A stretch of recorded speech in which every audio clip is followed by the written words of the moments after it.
ഉണ്ടാവണമെന്ന് ആഗ്രഹിക്കുന്നു. അതുമാത്രമല്ല, ഇന്ന് മഹാമണ്ഡലേശ്വർ ഭാരതത്തിലുടനീളം സഞ്ചരിച്ച് ആശ്രമധർമ്മത്തെയും സന്യാസധർമ്മത്തെയും എല്ലാവരിലേക്കും എത്തിക്കുന്ന സംഭൂജ സ്വാമി പ്രഭാകരാനന്ദ സരസ്വതി അവർ ഇന്നിവിടെ എത്തിച്ചേർന്നിട്ടുള്ള ആദ്യ ദിവസങ്ങളിൽ തന്നെ പരിപാടിയുടെ എല്ലാ പ്രവർത്തനങ്ങളിലും ഉത്സാഹത്തോടുകൂടി നമ്മളെ എല്ലാവരുടെയും പ്രചോദനം ഒരുമിച്ച് കൂടി ഇവിടുത്തെ മൂല്യച്യുതിയെ കുറിച്ച് ചർച്ച ചെയ്ത് അതിനുള്ള പരിഹാരങ്ങൾക്ക് കൂട്ടായ തീരുമാനങ്ങൾ എടുക്കുന്ന ഒരു സ്വഭാവമുണ്ട്. ഈ അടുത്ത നാളിൽ ക്ഷേത്രത്തില് ചിദാനന്ദ സ്വാമി പറഞ്ഞു, യുവാക്കൾ ക്ഷേത്രത്തിൽ നിന്ന് വരുന്നില്ല. കാരണം ഷർട്ട് ഇട്ടിട്ട് അമ്പലത്തിൽ പോകണമെന്നുള്ള ഇടാൻ പാടില്ലാത്ത നിബന്ധന യുവാക്കളെ അകറ്റുന്നുണ്ട്.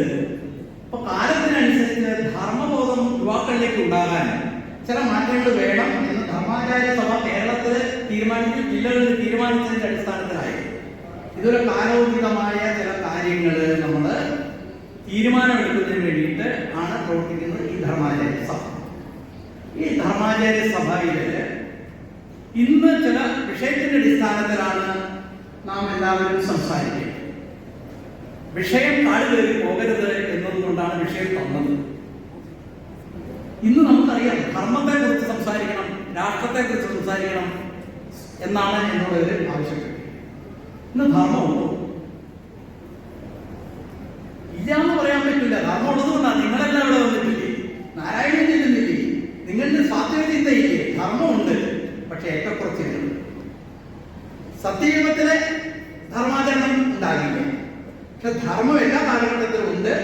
പക്ഷെ ഒരുപാട് ക്ലേശങ്ങൾ നമ്മൾ നേരിടേണ്ടിയിരിക്കും. അതിനുള്ള ഇച്ഛാശക്തി നമുക്കുണ്ടായിരിക്കണം. അധർമ്മത്തെ തിരിച്ചറിയാനുള്ള കണ്ണുണ്ടായിരിക്കണം. ആ കണ്ണ് നമുക്ക് പലപ്പോഴും ഭക്തന്മാർക്ക് മൂടപ്പെട്ടിട്ടുണ്ടോ എന്ന് എനിക്ക് സംശയം.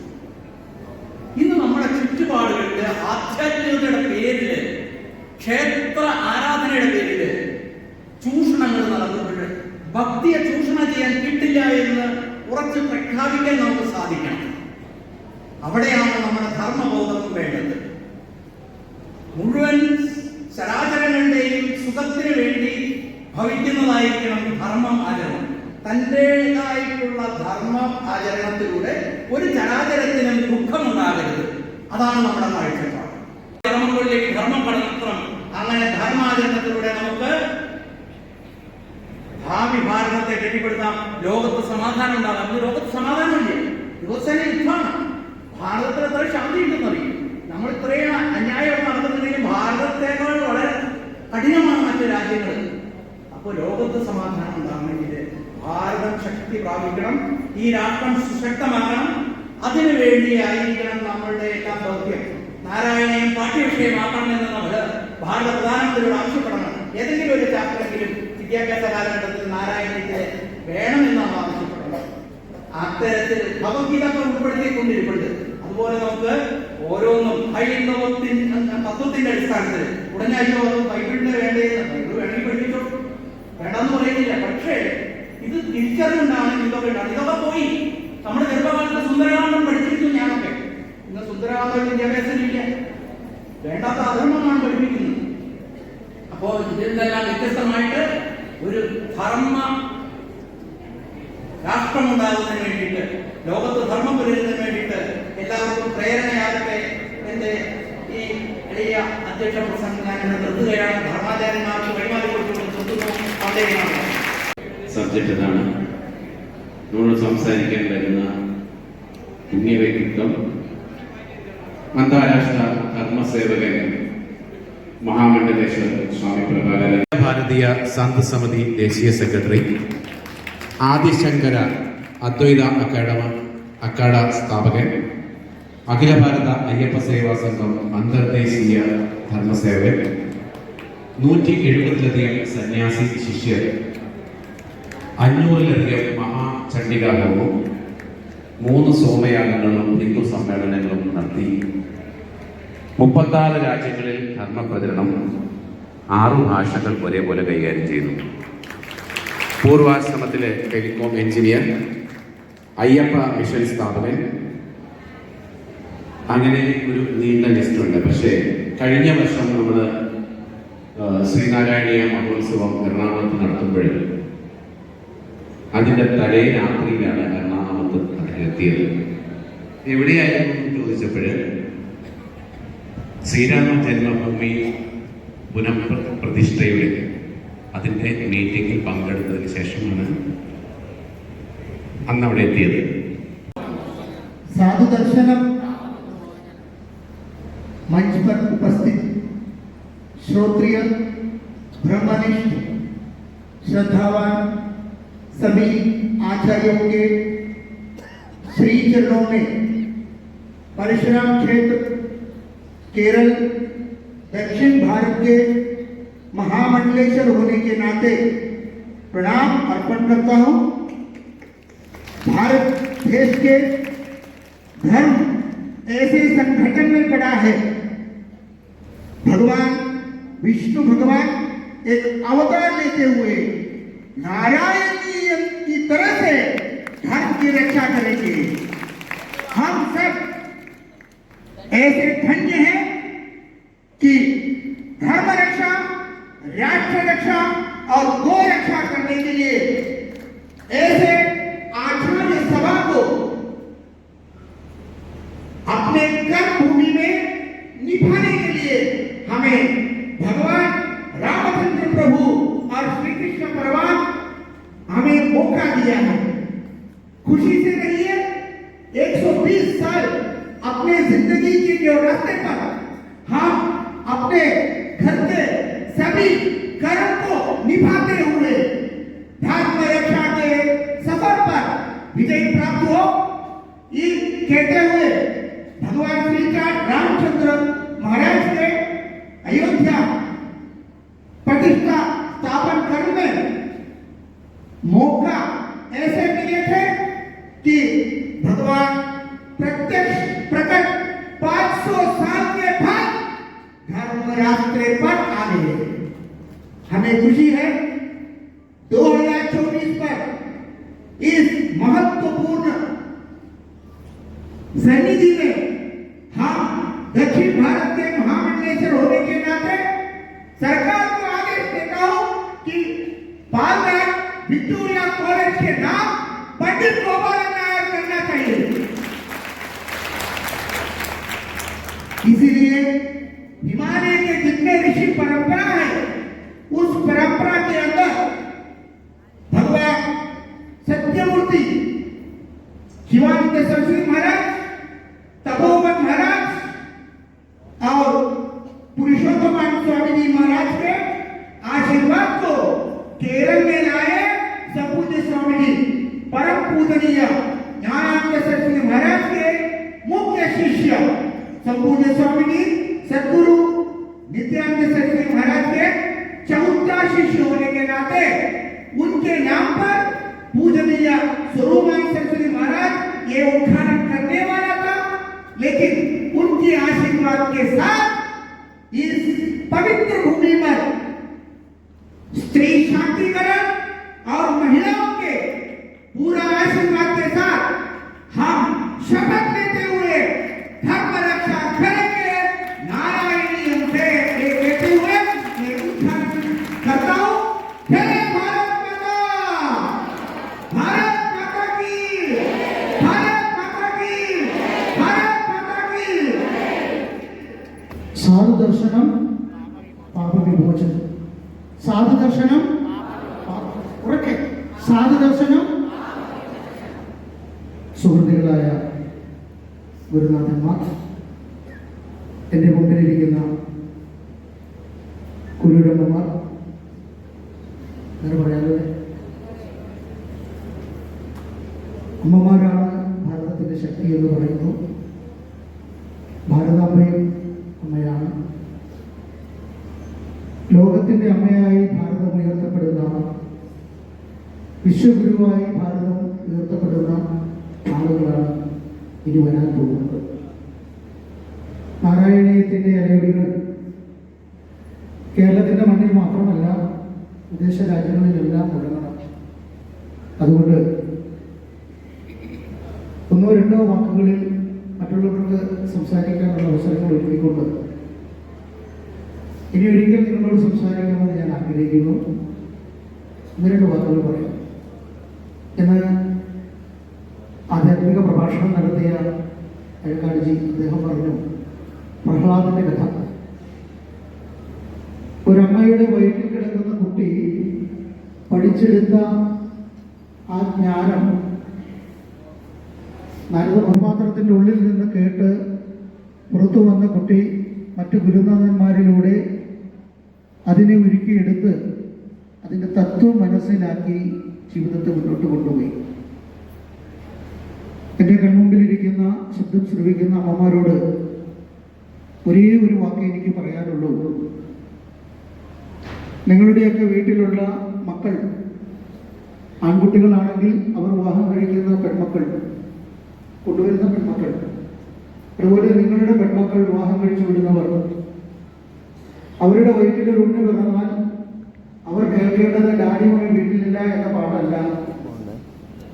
അവർ കേൾക്കേണ്ടത് നാരായണീയവും രാമായണവും ഭാഗവതവും ഭഗവത്ഗീതയും ഒക്കെയാണ്. അത് കേൾപ്പിക്കുവാനെങ്കിലും നിങ്ങളുടെ മനസ്സുണ്ടാകണം. അങ്ങനെയെങ്കിൽ മാത്രമേ നമ്മുടെ തലമുറകൾ രക്ഷപ്രാപിക്കുകയുള്ളൂ. രാത്രി 1 മണിയായപ്പോൾ ഒരാളൊരു ഫോൺ ചെയ്തു. ചോദിച്ചത്, സ്വാമി കേട്ടില്ലേ, ലഡുവിൽ മാംസക്കൊഴുപ്പുണ്ട്. സ്വാമി, എനിക്കൊരു സംശയം, ഇതേ മാംസം കഴിക്കുന്ന ആൾക്കാരല്ലേ നമ്മൾ? നമ്മൾ അമ്പലത്തിൽ പോയി ഈ മാംസക്കൊഴുപ്പുള്ള ഇത് മേടിച്ച് കഴിച്ചാൽ പിന്നെ എന്താ ദോഷമുണ്ടാവുക? അവരുടെ ക്ഷേത്രം മാംസം കഴിക്കുന്ന ആൾക്കാർക്കുള്ളതാണോ? അദ്ദേഹം പറഞ്ഞത് ആലോചിക്കണം. തിരിച്ചൊരു ചോദ്യം ഞാൻ ചോദിച്ചു. സ്വാമി എന്ന് പറഞ്ഞു, ഇത് ക്ഷേത്രം, ഇത് ശരീരം എന്നൊക്കെ പറഞ്ഞു തുടങ്ങിയപ്പോഴേ തിരിച്ചു പറഞ്ഞു. എന്തായാലും ഇന്ന് ഇവിടേക്ക് വരാൻ ഞാൻ അദ്ദേഹത്തോട് പറഞ്ഞിരുന്നു. അദ്ദേഹത്തിൻ്റെ തല ഞാൻ ഇവിടെ ഒന്നും കണ്ടില്ല. എന്നാലും നിങ്ങളോട് പറയുന്നു, നാരായണീയത്തിന്റെ താളത്തിലേക്ക് ചൊല്ലിയത് കൊണ്ട് സ്വർഗത്തിൽ പോകാമെന്ന് ആരും വിചാരിക്കില്ല. അതുകൊണ്ടൊന്നും സ്വർഗത്തിൽ പോകാൻ കഴിയില്ല. ഇറച്ചി, മീനും മുട്ടയും അങ്ങനെയുള്ള ആഹാരങ്ങൾ ഒഴിവാക്കിയത് കൊണ്ട് സ്വർഗത്തിൽ പോകാമെന്ന് ആരും കരുതണ്ട. ഇവിടെ ഇരിക്കുന്ന കൃഷ്ണവിഗ്രഹങ്ങൾ കൊണ്ടുപോയിട്ടോ പുഷ്പാഞ്ജലികൾ കഴിച്ചിട്ടോ പോകാമെന്ന് വിചാരിക്കില്ല. അതിന്റെ തത്വങ്ങളെ മനസ്സിലാക്കി ജീവിതത്തെ ക്രമീകരിച്ചുകൊണ്ട് ഓരോ മനുഷ്യജീവനും മറ്റുള്ളവർക്ക് മാതൃകയായി നിന്നുകൊണ്ട് സമാജത്തെ നയിച്ചെങ്കിൽ മാത്രമേ സാധിക്കുകയുള്ളൂ.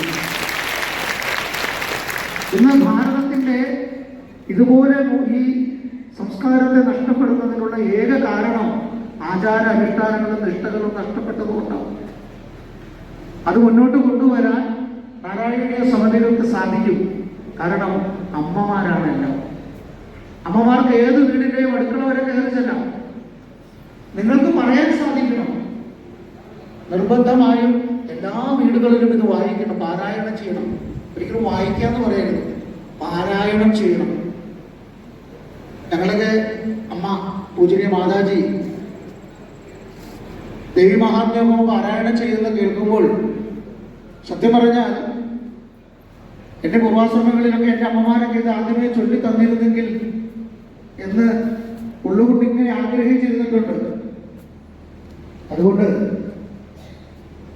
പോയ നിമിഷങ്ങളിൽ ഒന്നും നിങ്ങൾ ഓർത്തിരിക്കാതെ ഇനി മുന്നോട്ട് ഈ നിമിഷം മുതൽ ഞാൻ എന്തായിരിക്കും, എന്താകണം എന്നോർത്തുകൊണ്ട് മുന്നോട്ട് പോകുവാൻ ഇതേ ഊർജത്തോടു കൂടി പുതിയ ഗുരുനാഥൻ പറഞ്ഞതുപോലെ രാഷ്ട്രരക്ഷ അത് മുൻനിർത്തി കണ്ടുകൊണ്ട് മുന്നോട്ട് പോകാൻ നമുക്ക് ഓരോരുത്തർക്കും സാധിക്കണം. നമ്മുടെ സംസ്കാരത്തെ നമ്മൾ മുന്നോട്ട് കൊണ്ടുപോകണം. നമ്മുടെ അനുഷ്ഠാനങ്ങളെ നമ്മൾ പാലിക്കണം. ഓരോ ധർമ്മത്തെയും കുലധർമ്മത്തെയും നമ്മൾ അനുസരിച്ച് ആചരിച്ച് നമ്മൾ ഓരോരുത്തരും മുന്നോട്ട് പോകണം. അതിനുവേണ്ടി ഗുരുക്കന്മാരെ ആദരിക്കാനും ബഹുമാനിക്കാനും നമ്മൾ പഠിക്കണം. ക്ഷേത്രങ്ങളിൽ അവിടെ സംഘചാര അദ്ദേഹം പറഞ്ഞതുപോലെ ക്ഷേത്രങ്ങളിൽ പോകുമ്പോൾ ദേവനെ കണ്ട് നമസ്കരിച്ച് നമ്മുടെ വിഴുപ്പുപാണ്ഡം മുഴുവൻ അവിടെ ഇറക്കി വെച്ചിട്ട് പോരാൻ ശ്രമിക്കരുത്. പ്രാർത്ഥിക്കാനുള്ള സ്ഥലമാണ് ക്ഷേത്രമെന്ന നമ്മൾ നമ്മുടെ ചിന്ത മാറ്റണം. ഏകാഗ്രതയ്ക്കും ധ്യാനത്തിനും ജപത്തിനും അവിടെ ചെന്ന് തങ്ങളെ തന്നെ കണ്ടുകൊണ്ട് തിരിച്ചു പോരുവാനുള്ള ആ മനോഭാവമാണ് വളർത്തേണ്ടതെന്ന് നാരായണത്തിന്റെ ശ്ലോകത്തിലൂടെ നിങ്ങൾ തിരിച്ചറിയണം. അങ്ങനെയെങ്കിൽ മാത്രമേ നമുക്ക് രക്ഷ നേടാൻ സാധിക്കൂ. അഗ്രേ വെച്ചവർ അങ്ങനെ അറ്റത്ത് കിട്ടുന്നതല്ല. അങ്ങനെയായിരുന്നു ആദ്യം ഞാൻ വിചാരിച്ചിരുന്നത്. അഗ്രേ വെച്ചാലും അങ്ങേ അറ്റത്ത് കൂടി കണ്ടുവെന്നാണ് പറഞ്ഞത്. പക്ഷേ എൻ്റെ ഏത് ചിന്തകളുടെയും അങ്ങേ അറ്റം എത്തുമ്പോൾ അവിടെ ഉണ്ടാവും ഭഗവാൻ. ആ ചിന്ത നമ്മുടെ ഉള്ളിൽ ഉണ്ടാവണം. ഏത് ഭാവത്തിലും ഏത് രൂപത്തിലും ഏത് ശ്രദ്ധയിലും നമ്മൾ ആചരിക്കുമ്പോൾ ഭഗവാനെ ആദരിക്കാൻ നമുക്ക് സാധിക്കണം. ഭഗവതിയായിട്ടും ഭഗവാനായിട്ടും ആരെയും നിങ്ങൾ ഉപാസിക്കുന്നു ആ ഉപാസനമൂർത്തിയെല്ലാം ഭഗവാനായിട്ട് കാണാൻ നമുക്ക് സാധിക്കണം. അതിനായി നിങ്ങൾക്ക് സാധിക്കട്ടെ. അതിനായി നിങ്ങളെല്ലാവരുടെയും മനസ്സുകളെ ഈ ദിവസങ്ങളിൽ ഒരുക്കാൻ ഭഗവാൻ നാരായണൻ സഹായിക്കട്ടെ എന്ന് മാത്രം പ്രകാശിച്ചുകൊണ്ട് ഓം ഗുരുഭ്യോ നമഃ എല്ലാം ഗുരുപാദങ്ങളിൽ സമർപ്പിക്കുന്നു. നമസ്തേ. കാണാപ്പാടാണ്. പക്ഷേ ഇപ്പോൾ രാഷ്ട്ര വിഷയമാണ് അധികം എന്തിനെ പറ്റിയെന്ന് ചോദിച്ചു പറഞ്ഞത്. 2-3 മിനിറ്റുകൾ നമുക്ക് അതിനെപ്പറ്റി കൊടുക്കാം. നമ്മുടെ സമൂഹ ജീവിയാണെന്നുള്ള സംശയിക്കാം. നമ്മുടെ പ്രാർത്ഥനയിൽ നമ്മൾ പഠിച്ചിട്ടുണ്ട്. അതിൻ്റെ 2 വരി ഓർക്കേണ്ടത് ദുഷ്ടസംസർഗം വരാതെയിരിക്കണം, ശിഷ്ടരായുള്ളവർ തോഴരായിടണം, നല്ല കാര്യങ്ങളിൽ പ്രേമമുണ്ടാവണം, നല്ല വാക്കോട് പട്ടാടിയുണ്ടാവണം, കൃത്യങ്ങൾ ചെയ്യുവാൻ ശ്രദ്ധയുണ്ടാവണം, സത്യം പറഞ്ഞാൽ ശക്തിയുണ്ടാവണം. ഭാഗവതത്തില് അവസാനിക്കുമ്പോൾ 9 ചോദ്യമാണ്. 9 പറയുന്നില്ല, അതിൽ 1 ചോദ്യം കൊടുക്കണം. സ്വാമി, ഞാൻ എന്നെ കെട്ടിയവള്, തൊട്ടിക്കിട്ടുന്ന മകളുടെ കുട്ടി, പുറത്ത് കെട്ടിട്ട പട്ടി, ഇങ്ങനെ കഴിയുന്നവരുടെ ജന്മം എന്താ അവസ്ഥ എന്ന് ചോദിച്ചു. ഒറ്റ പദ്ധതി അതോ വിധിക്കുന്നു. അപ്പോ നമ്മൾ ശ്രദ്ധിക്കുക. നമ്മളിപ്പോൾ ടൗൺഷിപ്പുകൾ വലിയ വലിയ വ്യവസ്ഥയുണ്ട്, വിദ്യാസംസ്കാരമാണ്. A, B എന്ന 2 ഭാഗത്ത് ലൈനുകളുണ്ട്. എന്നിരിക്കട്ടെ, ഭാവനയിൽ കാണാം. അതിന്റെ A ഭാഗത്തിലെ 21-ാം നമ്പറുകാരൻ, ബിയിൽ 21-ാം നമ്പറുകാരൻ പരസ്പരം അഭിമുഖമാണ്. നിർഭാഗ്യവശാൽ അവർ തമ്മിൽ യോജിപ്പില്ല എന്നും ഇരിക്കട്ടെ. അപ്പൊ ബികാരനോടുള്ള ആ വൈരുദ്ധ്യം കൊണ്ട് എക്കാരൻ അവിടുത്തെ പട്ടിക്ക് വിഷം കലർന്ന ആഹാരം കൊടുത്തു കാണാതെ. മറ്റേ ആൾ ഈ സമയത്താണ് ഒരു കാര്യത്തിന് 2 ദിവസം നാടി വിട്ടു പോയത്. ഇദ്ദേഹത്തിന്റെ പട്ടിയല്ല, അങ്ങനെ. പക്ഷേ 2 ദിവസം കഴിഞ്ഞാൽ അവസ്ഥ എന്തായിരിക്കും? ദുർഗന്ധം ഒന്നും വഹിക്കില്ലേ? ശരിയല്ലേ? ഇരിക്കട്ടെ. ഇനി അതൊരു ദുരനുഭവം. ഇനി ശ്രേഷ്ഠാനുഭവമാണെങ്കിൽ മറ്റൊരു ഭാഗത്ത് അതിവിശിഷ്ടമായിട്ടുള്ള ഒരു ഹവനക്രിയ നടക്കുന്നു. കസ്തൂരി പോലുള്ള ദിവ്യവസ്തുക്കളും ചന്ദനവും ഒക്കെ അതിൽ നമ്മൾ നിക്ഷേപിക്കുന്നു. അതിൽ നിന്ന് സുഗന്ധം ഉണ്ടാവുന്നു. ഈ സുഗന്ധ അനുഭവം പൈസ ചെലവാക്കിയാൽ മാത്രമാണോ കിട്ടുന്നത്? ശരിയല്ലേ? ചിന്തിക്കുക. അപ്പോൾ നന്മയാണെങ്കിലും മ്ലേച്ഛമായ അനുഭവമാണെങ്കിലും സമൂഹത്തിൽ ഇരിക്കുമ്പോൾ എല്ലാവരെയും ബാധിക്കും എന്നതുകൊണ്ട് എല്ലാവരും ഞാൻ എൻ്റെ കാര്യം എന്നത് തന്നെ എല്ലാവരും ചിന്തിക്കാത്ത അവസ്ഥയിലാണ്. സത്യത്തിൽ മഹാത്മാക്കൾ കർമ്മരംഗത്ത് വരുന്നത് വലിയൊരു എന്താ പറയുക, വലിയൊരു പാഠമാണ്. ഗൃഹസ്ഥന്മാർക്കാണ് പ്രധാനമായിട്ട് റോളുള്ളത്. യഥാ വായം സമാശ്രിത്യ സർവേ ജീവന്തി ജന്തവഃ തഥാ ഗൃഹസ്ഥമാശ്രിത്യ വർത്തന്തെ സർവ്വാശ്രമാഃ. ഏതുപോലെ വായുവിനെ ആശ്രയിച്ചുകൊണ്ട് സർവ്വജീവജാലങ്ങളും വസിക്കുന്നുവോ അതുപോലെ ഗൃഹസ്ഥനെ ആശ്രയിച്ചിട്ടാണ് ബ്രഹ്മചാരിമാരും സന്യാസിമാരും മാനവസ്ഥന്മാരും ഇരിക്കുന്നത്. അപ്പൊ അതുകൊണ്ട് പ്രധാനമായിട്ടുള്ള കടമയും കർത്തവ്യവും നിക്ഷിപ്തമായിരിക്കുന്നത് ഗൃഹസ്ഥനിലാണ്. അതുകൊണ്ട് ആ ഒരു കൂട്ടായ്മ, ആ ഒരു ചേർച്ച, ആ ഒരു സമ്പർക്കം അത് നമ്മൾ ഉണ്ടാക്കിയെടുക്കണം. അതിനെ കൂട്ടിക്കിണക്കുന്ന ആ ഒരു ചരട് സ്നേഹത്തിൻ്റെത് ആവട്ടെ. വിവിധ മുത്തുകൾ ഉണ്ടാവട്ടെ. ഇതിൽ നമ്മൾ നേരത്തെ കാര്യാലയങ്ങളിൽ മീറ്റിംഗിൽ വിളിച്ചപ്പോഴും ശാന്തിയൊക്കെ ഉണ്ടാകുന്ന നമ്മളൊരു അഭിപ്രായം പറഞ്ഞിരുന്നു. ഇന്നും നമ്മൾ അഭിപ്രായം പറയണം, പണ്ട് പഠിക്കൽ പന്നിക്ക് വെടിവെച്ചതുപോലെ എന്ന് പറഞ്ഞു.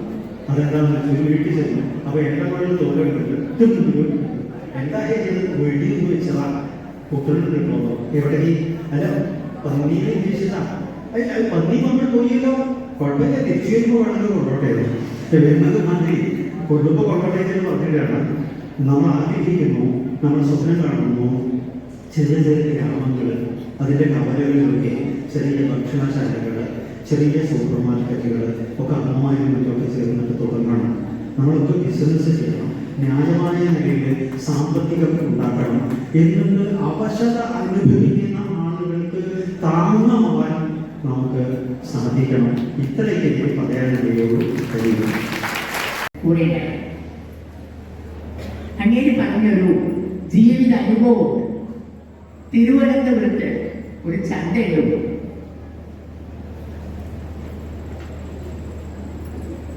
ആ ചന്തയിൽ ഒരു ദിവസം ഈ ചന്ത നടന്നുകൊണ്ടിരിക്കുകയാണ്. ഏകദേശം നട്ടുച്ച സമയം. അപ്പോഴേ അവിടെ വസ്ത്രം ഉടുക്കാത്ത ഒരു സ്വാമിജി ഒരു തുണിക്കടയിലേക്ക് ഓടിച്ചെന്നു. എന്നിട്ട് പറഞ്ഞു, എനിക്ക് ഉടുക്കാൻ എന്തെങ്കിലും തരണം. ആ കടയിലുണ്ടായിരുന്ന ആ കടയുടെ മാനേജര് അവർ അലമാരിയിൽ സൂക്ഷിച്ചു വെച്ചിരുന്ന പട്ടുവസ്ത്രം എടുത്ത് ഇങ്ങനെ കൊടുത്തു. അങ്ങനെ അത് കൊടുത്തു. അപ്പോ ഇദ്ദേഹം ചോദിച്ചു, എന്താണ് സ്വാമിജി അങ്ങ് ഇങ്ങനെ ചെയ്തത്? അങ്ങേര് പറഞ്ഞു, അതാ ആ കാണുന്ന മരത്തിന്റെ ചുവട്ടില് ഒരു സ്ത്രീ കൊടയും ചൂടി നിൽക്കുന്നുണ്ട്. അപ്പോ ഈ മാനേജർ നോക്കുമ്പോ അവിടെ കുറെ സ്ത്രീകളുണ്ട്, കുറെ പുരുഷന്മാരുണ്ട്. ഞാൻ ചോദിച്ചു, സ്വാമിജി ഒരുപാട് ആളുകൾ അവിടെ ഉണ്ടല്ലോ, കുറെ സ്ത്രീകളുണ്ട്, കുറെ പുരുഷന്മാരുണ്ട്, കുറെ കുട്ടികളുണ്ട്, കുറെ മൃഗങ്ങളുണ്ട്. അപ്പൊ അങ്ങേര് പറഞ്ഞു, അത് തെറ്റാണ്. ഇവൻ ചോദിച്ചിട്ടാണ് അന്ന് അങ്ങനെ പറയാൻ കാരണം. അതാ ആ മരത്തിന്റെ ചുവട്ടിൽ കൊടയിൽ ചൂടി നിൽക്കുന്ന ഒരു സ്ത്രീയില്ല. അവരെന്റെ നഗ്നത കാണാതിരിക്കാൻ വേണ്ടിയാണ് ഞാൻ വസ്ത്രം ധരിച്ചത്. അപ്പൊ ഇവനിത് മനസ്സിലായില്ല. നീ എന്നെ പിടിച്ചു നോക്ക് എന്ന് പറഞ്ഞു. ഈ പിടിച്ചു നോക്കി എന്ന ഒരു കഥ ചാത്തൻ ബ്രഹ്മത്തെ ഉപാസിച്ച് ബ്രഹ്മം നമ്പൂതിരിക്ക് ദർശനമാക്കി. ആരും ഇതൊരു തെറ്റായ വ്യാഖ്യാനമായിട്ട് എടുക്കരുത്. ഗോചര പരബ്രഹ്മം എന്ന ഒരു ഭാവം വന്നത് അങ്ങനെയാണ് എന്ന് പറയുന്നത്. ഈ നമ്പൂതിരിയെ ചാത്തൻ മറ്റൊരു രീതിയിൽ കണ്ടുവെന്ന് ഞാൻ വേറെ രീതിയിൽ കണ്ടെന്ന് നിങ്ങൾ ഉദ്ദേശിക്കരുത്. സന്ദർഭോചിതമായിട്ട് പറഞ്ഞെന്ന് മാത്രമേ. ഇതേപോലെ ഈ സ്വാമിജിയെ പിടിച്ച് അവൻ നോക്കിയപ്പോൾ അവൻ കണ്ടത് ആ കൂട്ടത്തിൽ ആകെ ഒരു മനുഷ്യ സ്ത്രീയും, ബാക്കിയുള്ളതെല്ലാം വിവിധ തരം മൃഗങ്ങളും പക്ഷികളും ജന്തുക്കളുമാണ്. ഇവിടെ ഞങ്ങൾ ഇരിക്കുന്നത് ഒരു പറ്റം സ്ത്രീകളുടെ മുന്നിലാണ്.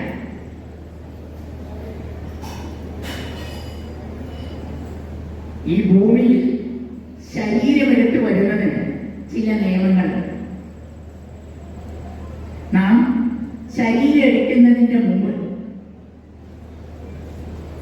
ബ്രഹ്മാവിന്റെ അടുത്ത് ചെന്നിട്ട് ഒരു ഓത്ത്, ഞാൻ ഭൂമിയിൽ ചെന്ന് കഴിഞ്ഞ ജന്മത്തിന്റെ പാപം ജപിച്ചു തീർക്കുകയും ഈ ജന്മത്തിൽ നാരായണ സ്മൃതിയോടുകൂടി തിരിച്ചു വരികയും ചെയ്യാം. പക്ഷെ നമ്മൾ അറിയണം, ഈ ഓത്ത് പാലിക്കുന്നവർ എത്ര പേരുണ്ട്? ഈ ഓത്ത് പാലിക്കുന്നവർ എത്ര പേർ തന്റെ മക്കളെ ഈ അവസ്ഥയിലേക്ക് എത്തിക്കുന്നുണ്ട്? ഇതാരും നമ്മോട് കോപിക്കാൻ വേണ്ടി പറയുന്നതല്ല. സത്യം കണ്ണടച്ചാൽ ഇല്ലാതെയാവുന്നതല്ല. എത്ര പേര് ബ്രഹ്മമുഹൂർത്തത്തിൽ തന്റെ മക്കളെ വിളിച്ചുണർത്തി അവരെ ഏതെങ്കിലും ഒരു നാമം ജപിക്കാൻ പഠിപ്പിക്കുന്നുണ്ട്. അതല്ലെങ്കിൽ അവർക്കത് പറഞ്ഞു കൊടുക്കാൻ അറിയില്ലെങ്കിൽ ഏതെങ്കിലും ക്ഷേത്ര ദർശനത്തിന് പറഞ്ഞയക്കുന്നുണ്ട്. നിങ്ങൾ ഓരോരുത്തരും നിങ്ങളിലേക്ക് തിരിച്ചെത്തിയാൽ നിങ്ങൾക്കിത് മനസ്സിലാക്കാൻ കഴിയുന്നതാണ്. തമോ ഗുണപ്രധാനമായ ജന്മം, രജോ ഗുണപ്രധാനമായ ജീവിതം, സത്വഗുണപ്രധാനമായ അന്ത്യം. ഇതാണ് സ്ത്രീ. ഒന്നുകൂടി പറയാം. തമോ ഗുണപ്രധാനമായ ജന്മം, രജോ ഗുണപ്രധാനമായ ജീവിതം. ഓരോ സ്ത്രീയും ഓരോ നിമിഷം ഫൈറ്റ് ചെയ്താണ് ജീവിക്കുന്നത്. ഇന്ന് നമുക്കറിയാം, സമൂഹത്തിൽ പലതരത്തിലുള്ള പീഡകൾ ഏറ്റുവാങ്ങേണ്ട അവസ്ഥയിലാണ് പല സ്ത്രീകളും ജീവിച്ചു പോകുന്നത്. ഓരോരുത്തരും ഈ പറഞ്ഞത് മറ്റൊരു രീതിയിൽ വ്യാഖ്യാനിക്കരുത്. സ്വന്തം മക്കളെയെങ്കിലും ഈശ്വരനാമം ജപിക്കാനുള്ള പ്രേരക ഭാവത്തിൽ ആക്കി മാറ്റണം. അപ്പോഴേ അവർക്കും ജന്മസാഫല്യം സാധ്യമാകൂ. നമ്മുടെ സാധുസ്വാമി പറഞ്ഞു, എല്ലാവരും കുറൂരമ്മമാരായി കാണാൻ ആഗ്രഹിക്കുന്നു. പക്ഷേ നാം കുറൂരമ്മമാരായി കാണാനല്ല ആഗ്രഹിക്കുന്നത്. നാം എല്ലാവരെയും നാരായണിമാരായി കാണാൻ ആഗ്രഹിക്കുന്നു. കാരണം നിങ്ങൾ പാരായണം ചെയ്യുന്നത് നാരായണീയമാകുന്നു. നാരായണീയം പാരായണം ചെയ്യുന്ന എല്ലാ നാരിമാരും നാരായണിമാരായി കാണാൻ നാം ആഗ്രഹിക്കുന്നു. നാം അങ്ങനെ സർവേശ്വരനോട് പ്രാർത്ഥിക്കുന്നു. എല്ലാവർക്കും അങ്ങനെ കഴിയട്ടെ എന്ന് അനുഗ്രഹിക്കുന്നു. ഹരിയോ.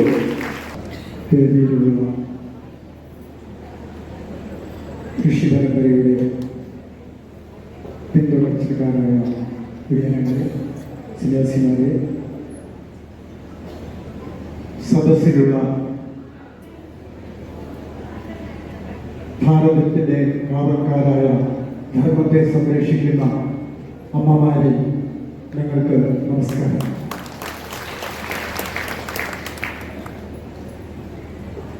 ഈ ഇത്രയും ധന്യമായ ഒരു സദസ്സ് നിങ്ങളുടെ ഇടുക്കി ജില്ലയിൽ കാണാൻ പറ്റുന്നില്ല. മലയോര പ്രദേശമാണ് എങ്കിൽ പോലും അമ്മമാരെ ഒന്നിച്ച് കാണുമ്പോൾ ഉണ്ടായ ഒരു സന്തോഷം പറഞ്ഞറിയിക്കാൻ പറ്റും. അതുകൊണ്ട് തന്നെയാണ് ഞാൻ ഉദ്ഘാടനത്തിൻ്റെ അന്ന് ഇവിടെ ഉണ്ടായിരുന്നു. അതിനുശേഷം വളരെ അത്യാവശ്യമായി ആശ്രമം വരെ പോകേണ്ടി വന്നു. തിരിച്ച് ഈ സദസ്സിൽ വീണ്ടും എത്തിയത് അമ്മമാരെ കാണുമ്പോൾ ഉണ്ടായ ആനന്ദമാണ്. ഞാൻ പറഞ്ഞു, ഭാരതത്തിന്റെ കാവൽക്കാരാണ് അമ്മമാര് എന്ന്. ഭാരതത്തിന്റെ കാവൽക്കാര് അമ്മമാരാകണമെങ്കിൽ നമുക്ക് നാരായണീയമായ ആ നാരായണീയ ചിന്തയുണ്ടാകണം, ആ കൂടുമ്പോഴുള്ള ഇമ്പമുണ്ടാകണം. ഇതെല്ലാം കൂടെ ചേർന്ന് നിൽക്കുമ്പോഴാണ് ആനന്ദം പരമാനന്ദമായി മാറുന്നത്. അങ്ങനെ ഒരമ്മ പ്രസവിച്ച് വളർത്തി വലുതാക്കി ലോകത്തിന്റെ നെറുകയിലേക്ക് കൊടുത്തു ഒരു മകനെ. നമുക്കൊക്കെ അറിയാം, ആ മകൻ ഇന്ന് 2014 മുതൽ ഭാരതം ഇന്ന് നമ്മളൊക്കെ എന്താണോ ആഗ്രഹിച്ചത് ആ രൂപത്തിലേക്കും അഭാവത്തിലേക്കും മാറിക്കൊണ്ടിരിക്കുന്നു. ഈ സത്യം ഇവിടെ ഇരിക്കുന്ന ഓരോ അമ്മമാരും മനസ്സിലാക്കി വരാനിരിക്കുന്ന തലമുറയെ, ഈ രാഷ്ട്രത്തെ, ഈ ഭാരതത്തെ രക്ഷിക്കാനുള്ള കരുത്ത് നിങ്ങൾ ഓരോരുത്തരും ആർജിക്കണം എന്ന് മാത്രം സൂചിപ്പിച്ചുകൊണ്ട് എന്റെ ഈ വാക്കുകൾ ഇവിടെ അവസാനിപ്പിക്കുന്നതോടൊപ്പം ഈ നാരായണീയ മഹോത്സവത്തിന് എല്ലാവിധ അനുഗ്രഹ ആശംസകളും ഗുരുക്കന്മാരുടെ നാമത്തിൽ ഗുരുപരമ്പരയെ ഉണ്ടാകട്ടെ എന്ന് പ്രാർത്ഥിക്കുന്നു. നാവുകുഴയാതെ നാമം ജപിക്കുവാൻ സാധിച്ചിടേണമേ നാരായണ ഹരേ നാരായണ ഹരേ നാരായണ ഹരേ നാരായണ ഹരേ നാരായണ. എന്റെ ഈ ചെറിയ വാക്ക് എന്റെ ഗുരുനാഥനായ സ്വാമി പ്രഭാകരാനന്ദ സ്വാമിയുടെ പാദങ്ങളിൽ സമർപ്പിക്കുന്നു. എല്ലാവർക്കും നമസ്കാരം. ഓരോരുത്തർക്കും നിറഞ്ഞ കൈകളിലൂടെ ആദരവർക്കുന്ന ശ്രീ ബാലസുബ്രഹ്മണ്യൻ. ക്ഷേത്ര നിർമ്മാണത്തിൽ സ്പെഷ്യലൈസ് ചെയ്തിട്ടുള്ള അദ്ദേഹമാണ്.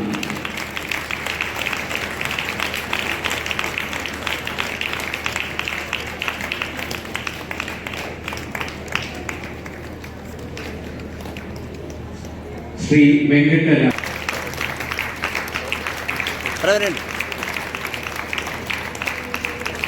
ശ്രീ വിജയ് തച്ചുഷ.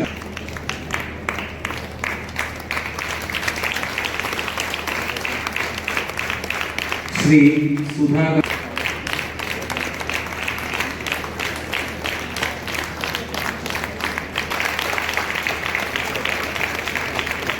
പിന്നെ ഈ ചൈതന്യം നിറഞ്ഞ അമ്പലത്തിലെ എല്ലാ കാര്യങ്ങളിലും ഓടി നടക്കുന്ന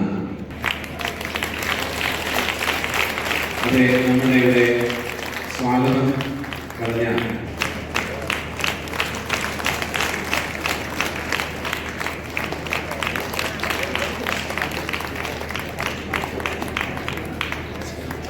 അദ്ദേഹം ചോദിച്ചത് ഞാൻ 2 വാക്ക് സംസാരിച്ചിട്ടുണ്ട്.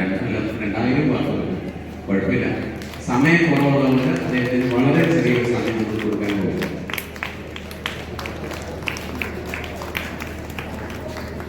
തമിഴാണ്. തമിഴ് എല്ലാവർക്കും മനസ്സിലായില്ലേ? തമിഴ് സംസാരിക്കാം. 2 വേർഡ്സ്. എല്ലാവർക്കും സമയം, എല്ലാവർക്കും ഭക്ഷണം കഴിക്കാൻ സമയം, പ്രസാദം കഴിക്കാൻ. സോ നമ്മൾ എൻ്റെ പാരമ്പര്യം ഇവിടെ പഴയ ഭാസ്കര മേനോൻ കാമാക്ഷി അമ്മ തറവാട് കൊടുവായൂർ പോവേണ്ട അച്ഛൻ. ஸோ நாங்கள் இവിടുന്ന് போய் தமிழை சுத்தம் தெரியாது. நாங்கள் இங்கிருந்து போய் கேரளா காட்ஸ் ஓன் கவுண்ட்ரி அப்படின்னு எனக்கு பேர். கடவுள் இருக்கக்கூடிய இடம் அது காட்ஸ் ஓன் கண்ட்ரி ஹிருதயம் எல்லாருக்கும் தெரிஞ்சது. ஸோ நான் இங்கிருந்து போய் அங்கே ஸ்ரீமத் பாகவத பிரச்சார பிரவீன் என்ன எதுக்கு நான் சொல்றேன் அப்படின்னா, இது மலையாளிஸ்னு ஒரு தனியல்ல, அவர் எங்க போனாலும் இந்த ஆன்மீகத்தை வளர்த்துவாங்க. நாயம் ஜென்மமே சுகதுக்கேது நான் தேவதாத்மா ஜெககர்ம காலாக மனப்பரன் காரணமாமனந்தி சம்சார சக்கரம் பரிவர்த்தையது. அங்கே நிறைய நாராயணியும் ஒரு நாகர்கொல்லம் அர்த்தத்தோட பிலாசபிக்கலா அந்த அர்த்தத்தோட ராமாயணம் இப்போ கிளாஸ் எடுத்துட்டு இருக்கேன்.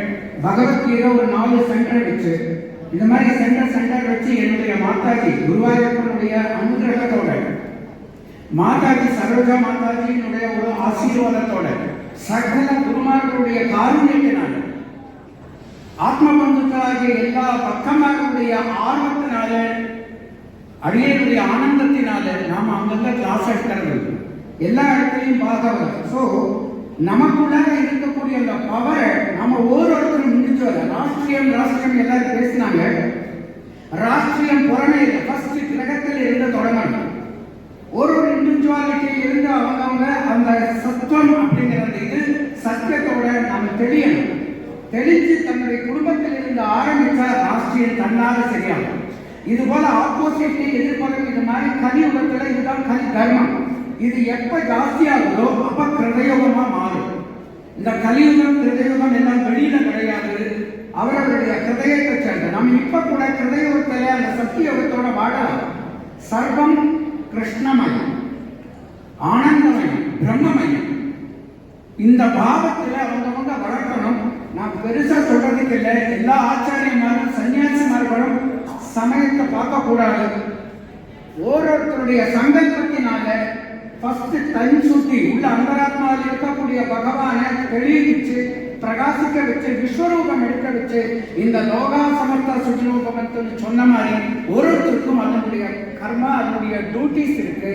அதை அவங்க சிறமேல் கொண்டு அடுத்த புறமே புற சொல்லாம புற பார்க்காம தீதும் நன்றும் பிறர்த்தர வாரா. நல்லதோ கெட்டியோ பொறுத்து கிடையாது, நம்ம கிட்ட தான் இருக்கு. அது நம்ம பார்க்கக்கூடிய பாவத்தில் இது கலி தர்மம். இரண்யாட்சன் இரண்ய கஷ்டமும் கெட்டவங்க தான், ஆனா அவங்க ஜெய விஜயமார்கள். நம்ம அதை மனசிலாக்கணும். அப்ப இங்க நிறைய ஜெய விஜயமார்கள் இருப்பாங்க. ஸோ அது எதுக்கு அப்படின்னா, இந்த ஆத்ம ஞானத்தை வளர்க்கக்கூடிய நிறைய ஆப்போசிட் வந்தாதான் பக்தி வளரும்.